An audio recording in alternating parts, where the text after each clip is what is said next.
Welcome to Ananda garden. আজকে কয়েকটা আমি টিপস বলে দিচ্ছি আপনাদের, যে বেগুন গাছের জন্য শীতকালে যে বেগুন গাছগুলো যেগুলো আপনারা লাগান বাড়িতে, যে এটা ছোট্ট বাগান বাড়ির মধ্যে, তো বা ইভেন যদি আপনারা রুফটপে 3-4টে গাছ লাগান, কয়েকটা জিনিস মাথা মনে রাখতে হবে। স্পেশালি এটা বাগানের জন্য হবে। দেখুন, যখনই 10 ইঞ্চি মতন সাইজে যখন এই এই বেগুন গাছগুলো হবে, তখন কিন্তু আপনাকে মনে রাখতে হবে এমনি দুটো পোর্শন করে আপনাকে জায়গা তৈরি করে দিতে হবে।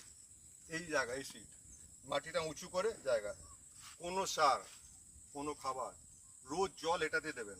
গাছটা পচবে না, বাড়বে, এবং ওইখান থেকে যা সার বস্তু ওরা শিকড়গুলো এখান থেকে ওরা নিতে পারবে। যদি ওপরে ঢালেন, গাছ মরে যাওয়ার চান্স থাকবে, পচে যাওয়ার চান্স থাকবে। সেই জন্য এইভাবে দেখুন 10 ইঞ্চি সাইজ হওয়ার পরে কাজটা করতে হবে। প্রথমে ছোট যখন গাছটা তখন লাগতে দেবো মাটিতে, ভালো করে আগে রুটসগুলো আগে হোল্ড করবে ভালো করে মাটিটাকে, তারপর যখন একটু বেড়ে যাবে তখন এইভাবে প্রত্যেকটা দেখুন সব করা আছে, 1 2 3। এখানে আপনি জলটা দিতে পারবেন, সারও দিতে পারবেন। ঠিক আছে, এইভাবে করলে ফলন ভালো হবে। দেখুন এই ছোট গাছের মধ্যে দেখুন কিন্তু কুড়ি চলে এসছে, ফলন খুব ভালো হবে। দেখুন কুড়ি চলে এসছে, আর বাড়লে প্রচুর বেগুন হবে। এইটাই হচ্ছে আপনার শীতকালে বেগুনের মেন প্রসিজিওর টু কুইক